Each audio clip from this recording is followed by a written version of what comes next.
The colonel stopped mid-sentence when he noticed the compass hanging from my neck. He had been shaking my hand, the polite kind of grip people give at formal events, already looking past me toward the next person in line. Then his eyes dropped, his fingers tightened around mine. His face didn't change exactly, it just emptied, like someone had pulled a plug somewhere behind his expression and everything drained out at once. "Where did you get that?" he asked. His voice was low, almost a whisper, but it cut through the noise of the banquet hall like a blade. I touched the compass instinctively. "It was my grandfather's," I said. "He passed away 6 weeks ago." The colonel released my hand. He didn't blink. He didn't move. He just stood there, staring at the brass casing like it was something that shouldn't exist. "What was his name?" he asked. "Edward Parrish," I said. Something shifted behind his eyes. Not surprise. "Recognition.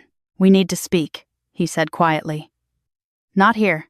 That was the moment I understood that my grandfather, the man my family had let die alone in a rented room above a hardware store in rural Virginia, was not the person any of us believed him to be. My grandpa, Edward Parrish, lived the kind of life most people would call small, a narrow house at the end of a gravel road outside Culpeper, Virginia.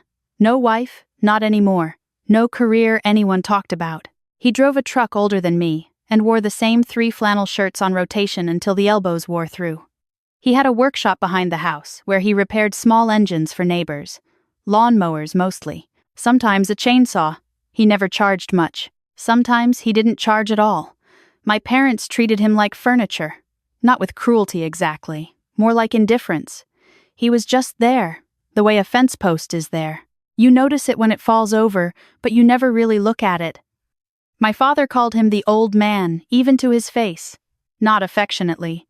More like a label for something he didn't know what to do with. My mother was worse in a quieter way. She simply acted as though he didn't exist unless someone reminded her. Holidays came and went.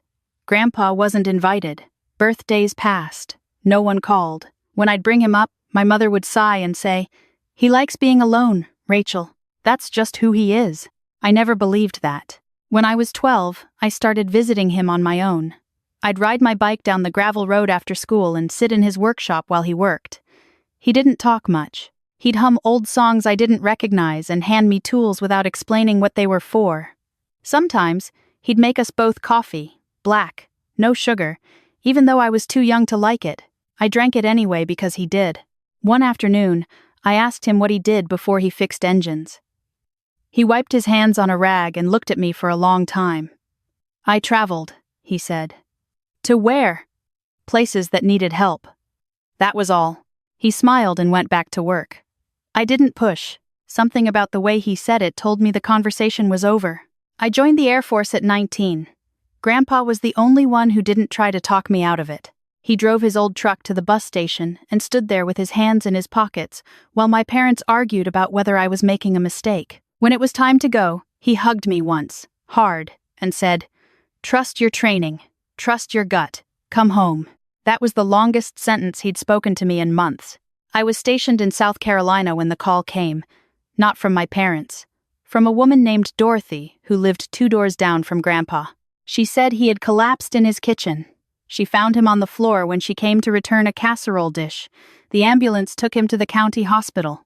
No family had been contacted because no family was listed. Dorothy found my number taped to the inside of his medicine cabinet. Mine. Not my parents. Not my brothers. Mine. I requested emergency leave and drove through the night. By the time I arrived, he was in a dim room on the 2nd floor. Tubes. Monitors. The steady rhythm of machines doing what his body no longer could.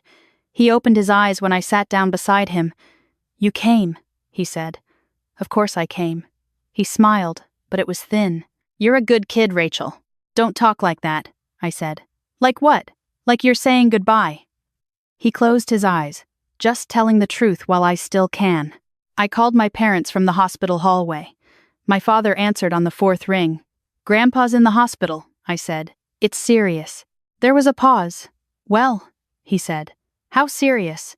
He might not make it through the week." Another pause. "We'll try to get down there," he said. "But your mother has that thing at church on Saturday, and I've got the truck in the shop." I hung up without saying goodbye. Grandpa died on a Tuesday morning. Quiet. No drama.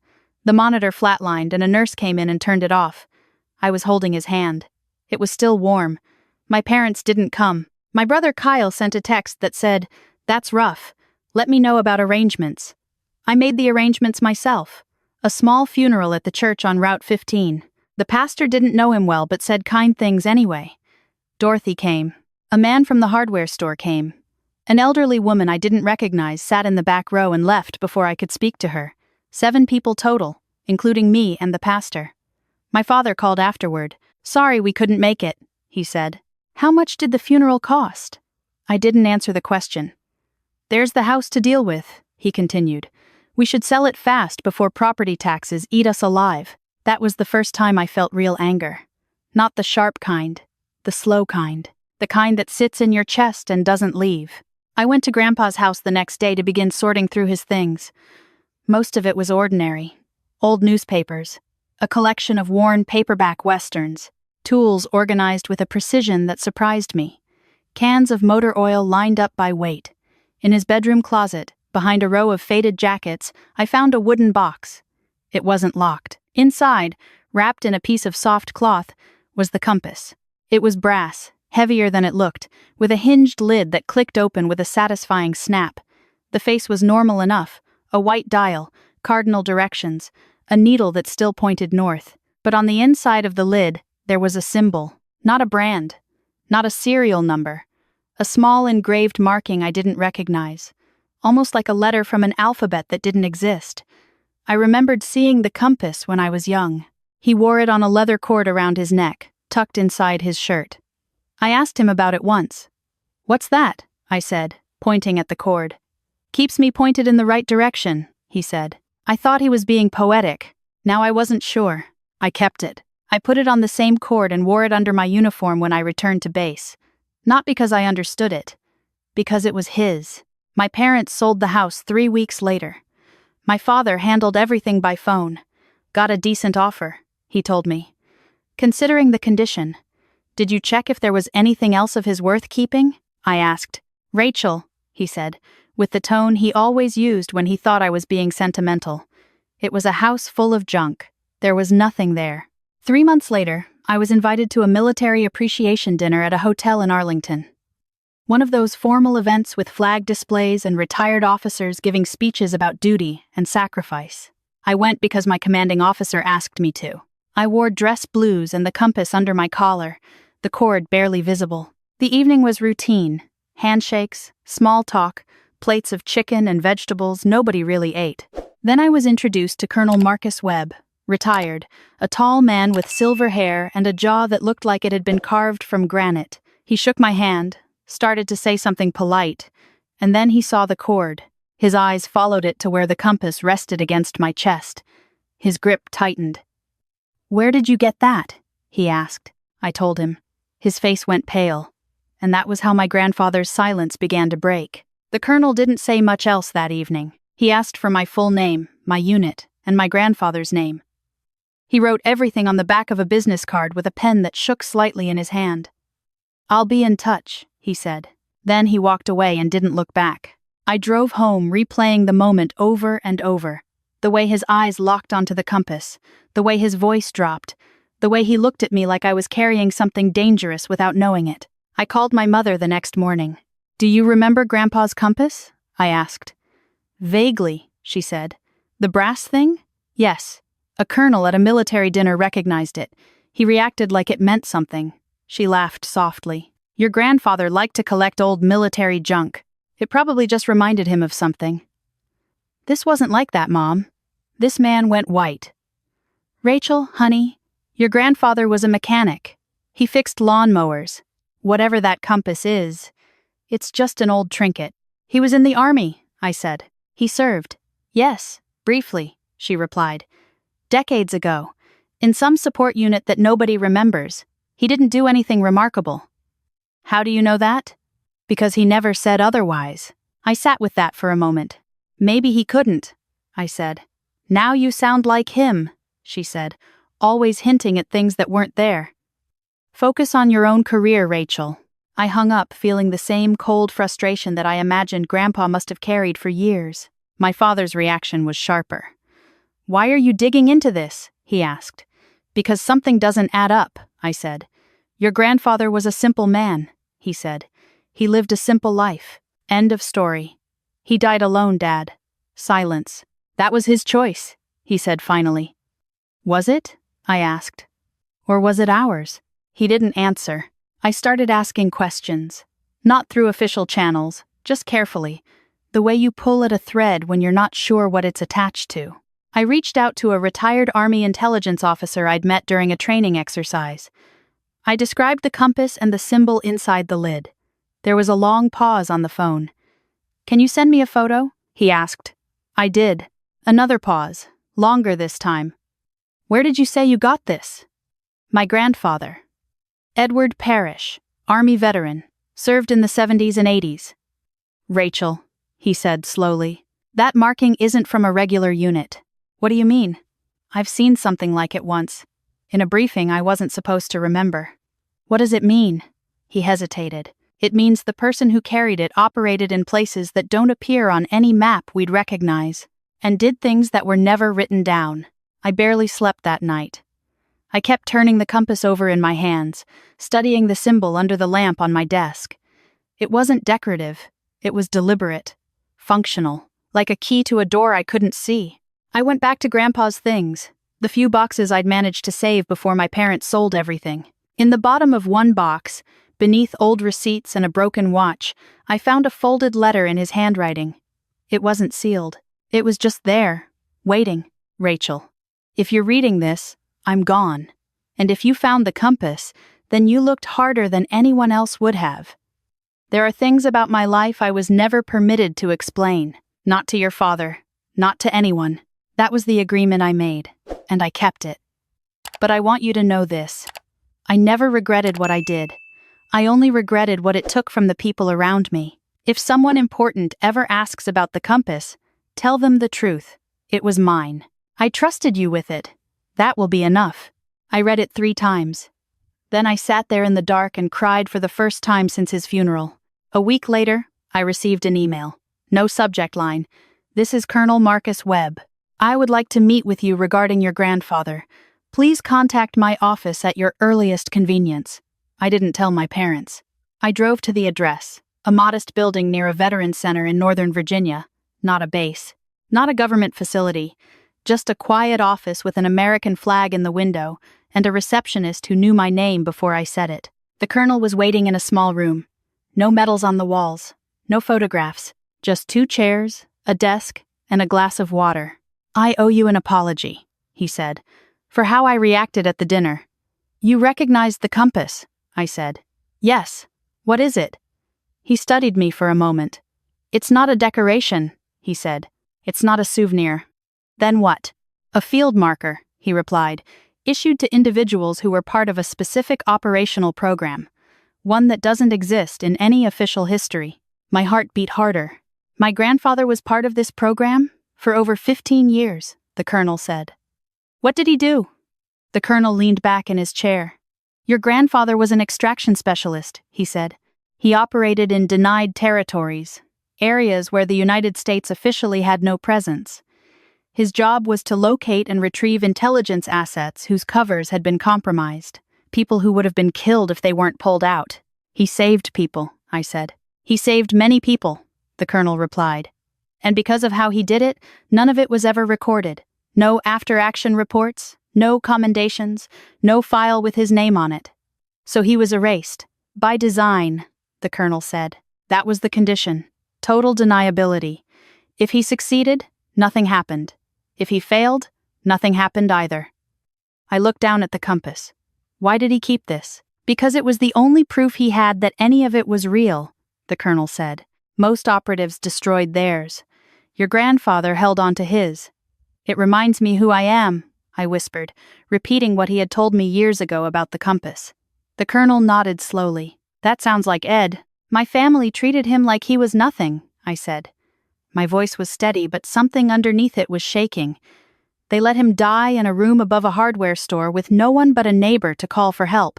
The colonel's expression didn't change, but something behind his eyes tightened. "That is the cost of this kind of service," he said. The people closest to you are the ones least likely to understand. Because he couldn't tell them. Because telling them would have endangered everything he spent his life protecting. People? I said. Yes, he replied. People who are alive today because your grandfather walked into places no sane person would go and brought strangers home. I left the colonel's office and sat in my car for 20 minutes without starting the engine. I held the compass and thought about every time my father had dismissed him. Every holiday he wasn't invited to. Every phone call that never came. The man they called useless had spent his life pulling people out of the dark. And no one in his own family had ever reached back for him. I drove to my parents' house that weekend.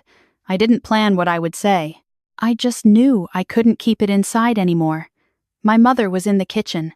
My father was watching television. Kyle was there too, scrolling through his phone on the couch. I placed the compass on the kitchen table. I placed the letter beside it. And I told them everything. My mother's first reaction was disbelief. "That's impossible," she said. "He was a mechanic." "He wasn't," I said. "He was an extraction operative for a classified program during the Cold War." A retired colonel confirmed it. Other officers recognized his compass. My father stared at the letter. He read it once. Then again. His jaw tightened. "This doesn't make sense," he said. "Why wouldn't he tell us?" "Because he couldn't," I said. "And because you never asked." That landed harder than I intended. My mother sat down. Kyle put his phone away. The room was quiet except for the hum of the refrigerator. "All those years," my father said slowly. "I thought he was hiding from life." "He was protecting it," I said. "Yours included." My father rubbed his face with both hands. "I told him he never amounted to anything," he said. His voice cracked. I said that to his face. I didn't respond. There was nothing I could say that would undo that. My mother picked up the letter and read it again. "He knew," she whispered.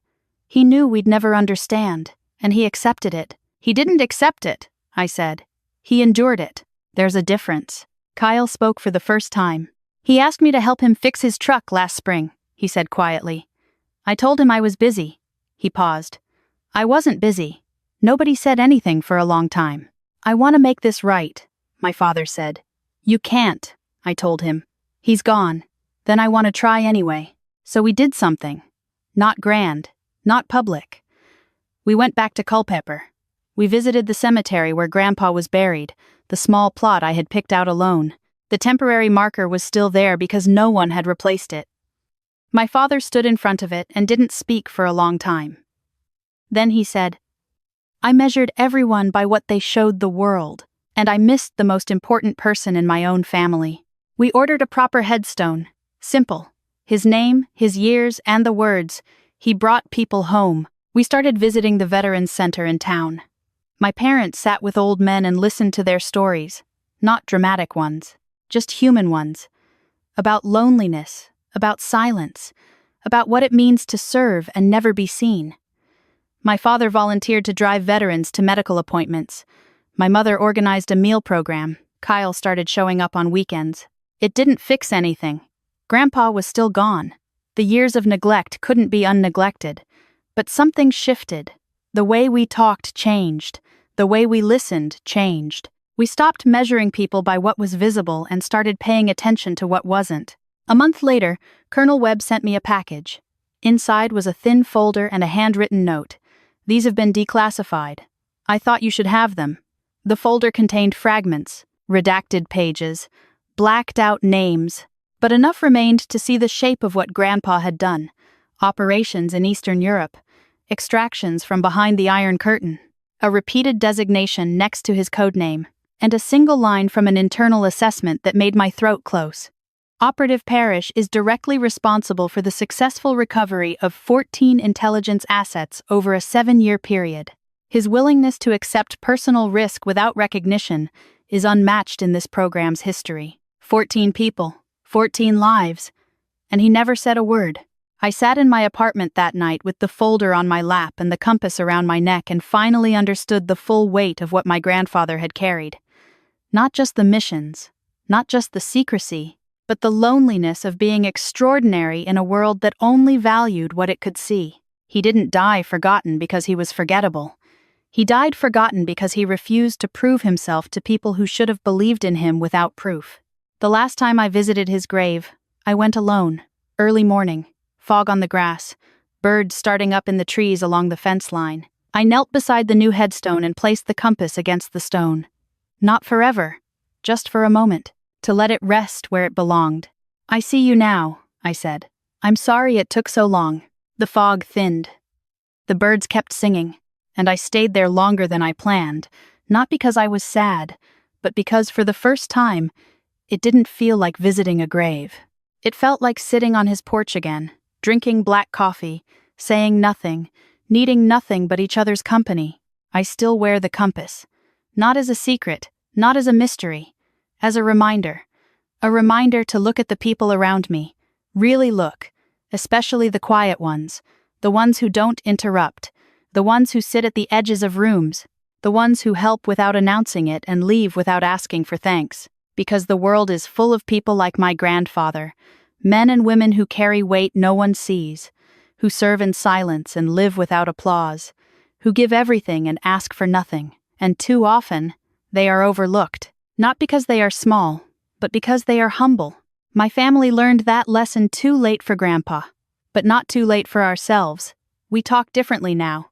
We listen more carefully. We assume less. And when someone is quiet at the table, we don't ignore them anymore. We lean in. If you've listened to this and felt something familiar, if you've ever looked past someone who didn't demand your attention, if you've ever realized too late that a quiet person in your life carried more than you knew, then my grandfather's story didn't end in that hospital room. It was passed forward. To you. So, tonight, or tomorrow, or the next time you're with the people you love, look for the quiet ones. Ask them a question. Listen without rushing, because sometimes the most important stories are the ones that were never told. And the greatest legacies are the ones that never asked to be remembered. Thank you for listening. If this story moved you, share it with someone who might need to hear it. And if you'd like to hear more stories about quiet strength and hidden lives, you're always welcome here.